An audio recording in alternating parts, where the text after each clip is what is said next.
Hello guys, welcome back to my channel. आज की इस वीडियो में हम पढ़ेंगे मुग़ल शासन व्यवस्था के बारे में। मुग़ल शासन व्यवस्था में मंत्री परिषद को वज़ारत कहा जाता था। तो ये पूछा जा सकता है कि मुग़ल शासन व्यवस्था में मंत्री परिषद को क्या कहा जाता था, तो वज़ारत। फिर है, बाबर के शासनकाल में वज़ीर पद काफ़ी महत्वपूर्ण था। सम्राट के बाद शासन के कार्यों को संचालित करने वाला सबसे महत्वपूर्ण अधिकारी वकील था, जिसके कर्तव्यों को अकबर ने दीवान, मीर बख्शी, सद्र उस सद्र व मीर समन में विभाजित कर दिया। औरंगजेब के समय में असद खान ने सर्वाधिक 31 वर्षों तक दीवान के पद पर कार्य किया। तो ये पूछा जा सकता है कि दीवान के पद पर सर्वाधिक समय तक किसने काम किया, तो असद खान ने, जो कि औरंगजेब के समय में था, और उसने 31 वर्षों तक शासन या फिर कहें अपने पद पर कार्य किया। मीर बख्शी द्वारा सरखत नाम के एक पत्र पर हस्ताक्षर के बाद ही सेना को हर महीने वेतन मिल पाता था। जब कभी सद्र न्याय विभाग के प्रमुख का कार्य करता था, तब उसे काजी कहा जाता था। लगानहीन भूमि मदद माश का निरीक्षण सद्र करता था। सम्राट के घरेलू विभागों का प्रधान मीर शमा कहलाता था।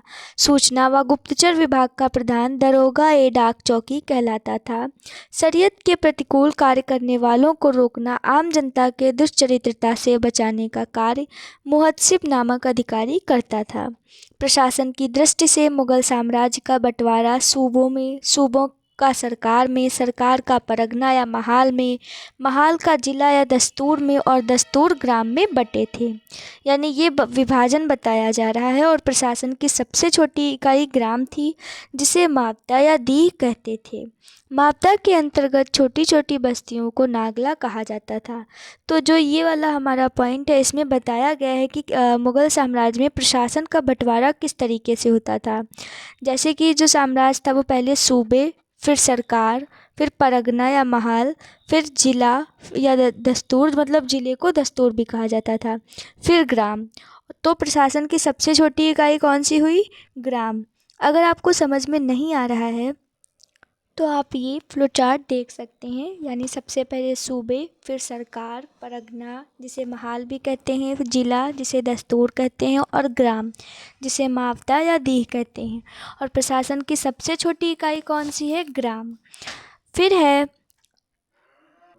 कि मावता के अंतर्गत ही छोटी छोटी बस्तियां आती थी, जिनको नागला कहा जाता था। मुग़ल काल के प्रमुख अधिकारी एवं कार्य। तो जो सूबेदार का पद होता था, उसका कार्य था प्रांतों में शांति स्थापित करना, प्रांत कार्यकारिणी का प्रधान। दीवान का काम होता था, यानी जो दीवान होता था उसका प्रांतीय राजस्व का प्रधान सीधे शाही दीवान के प्रति जवाबदेह था। बख्शी की बात करें तो वो प्रांतीय सैन्य प्रधान था। फौजदार जिले का प्रधान, फौज अधिकारी यानी फौजी का जो प्रधान अधिकारी है जिले का, वो फौजदार। आमिल या अमल गुजार वो जिले का प्रमुख राजस्व अधिकारी है। कोतवाल जो है वो नगर प्रधान है। शिकदार की बात करें तो वो परगने का प्रमुख अधिकारी होता है।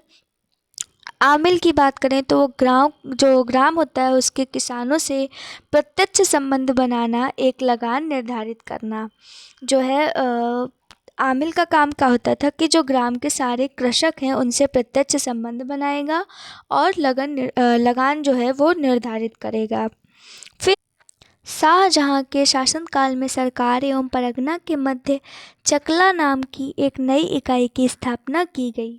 भूमि कर के विभाजन के आधार पर मुगल साम्राज्य की समस्त भूमि 3 वर्गों में विभाजित थी। खालसा भूमि, जिसे प्रत्यक्ष रूप से जो कि बादशाह के नियंत्रण में थी, जागीर भूमि जो कि तनख्वाह के बदले दी जाने वाली भूमि, और सयूरगल या मददे माश अनुदान में दी गई लगानहीन भूमि, इसे मिल्क भी कहा जाता था। तो जो अगर हम भूमि कर की बात करें तो वो मुग़ल साम्राज्य में 3 वर्गों में बटी थी। खालसा भूमि, जागीर भूमि, सयूरगल या मददे माश। खालसा भूमि क्या होती थी? जो कि बादशाह के नियंत्रण में हो प्रत्यक्ष रूप से। जागीर भूमि जो कि तनख्वाह के बदले दी जाती थी। सयूरगल या मददे माश क्या होता था? अनुदान में जो लगानहीन भूमि दी जाती थी, जिसे कि मिल्क भी कहा जाता था। शेरशाह द्वारा भू राजस्व के लिए अपनाई जाने वाली पद्धति राई का उपयोग अकबर ने भी किया था। अकबर के द्वारा करोड़ी नामक अधिकारी की नियुक्ति 1573 ईस्वी में की गई थी। इसे अपने क्षेत्र से 1 करोड़ दाम वसूल करना होता था।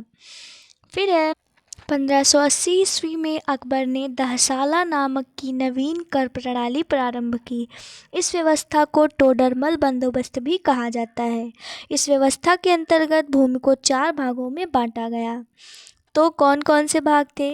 पोलज, जो कि नियमित रूप से खेती की भूमि थी, जिसमें वर्ष में 2 बार फसल उपजाई जाती थी। फिर परती, 1 या 2 वर्ष के अंतराल पर इस पर खेती की जाती थी। चाचर, जिसमें 3 से 4 वर्ष के बाद खेती की जाती थी, यानी बीच बीच में 3 से 4 वर्षों का गैप होना चाहिए। बंजर भूमि क्या होती थी कि वो खेती के योग्य होती ही नहीं थी, इस पर लगान नहीं वसूला जाता था। फिर है 1570 से 71 ईस्वी में टोडरमल ने खालसा भूमि पर भू राजस्व की नवीन प्रणाली जब्ती प्रारंभ की। इसमें कर निर्धारण की 2 श्रेणी थी, एक को तखसीस एवं दूसरे को तहसील कहते थे। औरंगजेब ने अपने शासनकाल में नरक प्रणाली को अपनाया और भू राजस्व की राशि को उपज का आधा कर दिया। मुगल काल में कृषक 3 वर्गों में विभाजित थे। कौन कौन से? तो खुदकाश्त, ये किसान उसी गांव की भूमि पर खेती करते थे जहां के वे निवासी थे। पाही कास्त, ये दूसरे गांव जाकर खेती का काम करते थे।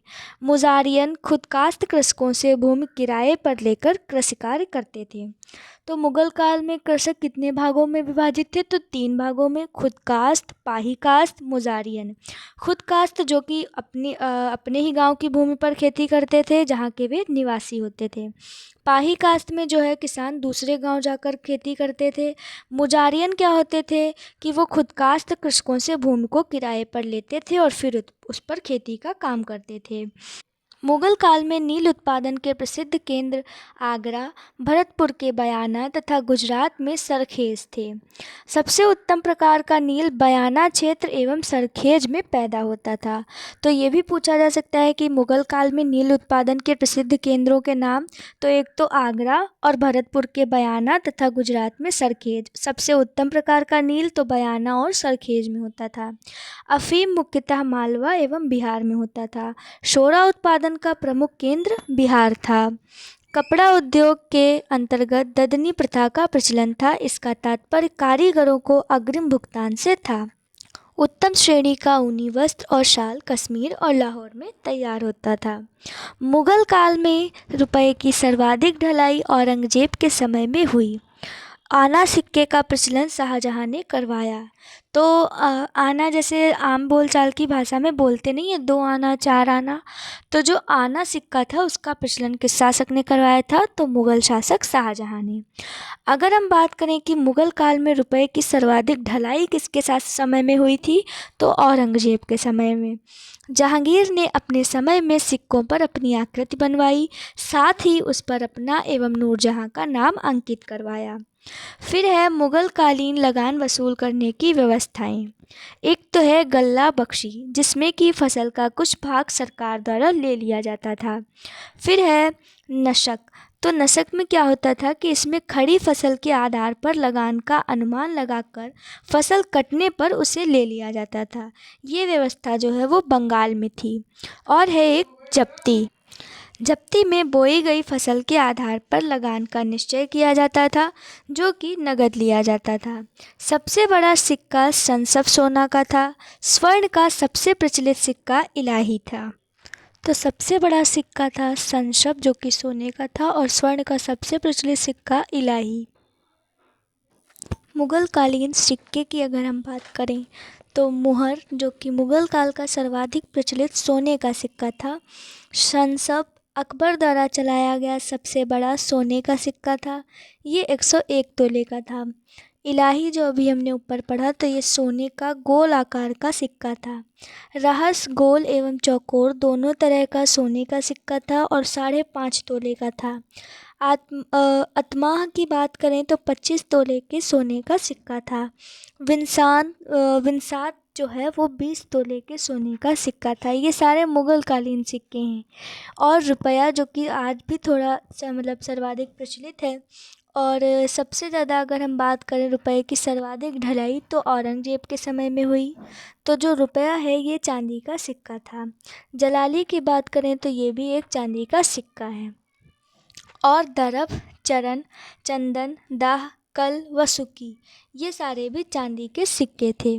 मुगल कालीन अर्थव्यवस्था का आधार चांदी का रुपया था। दस्तक व्यवसाय परमिट था। फिर है दैनिक लेन देन के लिए तांबे के दाम का प्रयोग होता था। 1 रुपया में 40 दाम होते थे। मुगल सेना 4 विभागों भागों में बटी हुई थी। पैदल सेना, घुड़सवार सेना, तोपखाना और हाथी सेना। मुगल कालीन सैन्य व्यवस्था पूर्णतः मनसबदारी प्रथा पर आधारित है। अगर आपने हमारी पिछली वीडियोस देखी होंगी तो वहाँ पर भी मनसबदारी प्रथा का प्रचलन आया था। ये प्रथा जो है वो अकबर ने प्रारंभ की। 10 से 500 तक मनसब प्राप्त करने वाले मनसबदार, 500 से 2500 तक मनसब प्राप्त करने वाले उमरा और 2500 से ऊपर तक मनसब प्राप्त करने वाले अमीर आज़म कहलाते थे। जात से व्यक्ति के वेतन एवं प्रतिष्ठा का ज्ञान होता था। सवार पद से घुड़सवार दस्तों की संख्या का ज्ञान होता था। यहाँ से हम समझ सकते हैं कि 10 से 500 तक मनसब जो प्राप्त करते थे उन्हें मनसबदार, और जो 500 से 2500 तक मनसब प्राप्त करते थे उन्हें उमरा, और जो 2500 से ऊपर तक प्राप्त करते थे वो अमीर आज़म कहे जाते थे। फिर हमारा आगे है जात से व्यक्ति के वेतन एवं प्रतिष्ठा का ज्ञान होता था। सवार पद से घुड़सवार दस्तों की संख्या का ज्ञान होता था। नोट दी हुई है कि अकबर के शासनकाल में 29 ऐसे मनसबदार थे जो 5000 जात की पदवी के थे। औरंगजेब के शासनकाल तक ऐसे मनसबदारों की संख्या 79 थी। यानी केवल 80 में बस एक ही रह गया था, बस 79। और अकबर के शासनकाल में 30 पूरे होने में बस एक रह गया था, यानी 29। तो अकबर के शासनकाल में 29 और औरंगजेब के शासनकाल में 79। जहांगीर ने सवार पद में 2 अस्पा एवं सिंह अस्पा की व्यवस्था की। सर्वप्रथम यह पद महावत खां को दिया गया। तो 2 अस्पा और सिंह अस्पा की व्यवस्था किसने की? तो जहांगीर ने। किसमें? सवार पद में। सबसे पहले ये पद किसे मिला? तो महावत खां को।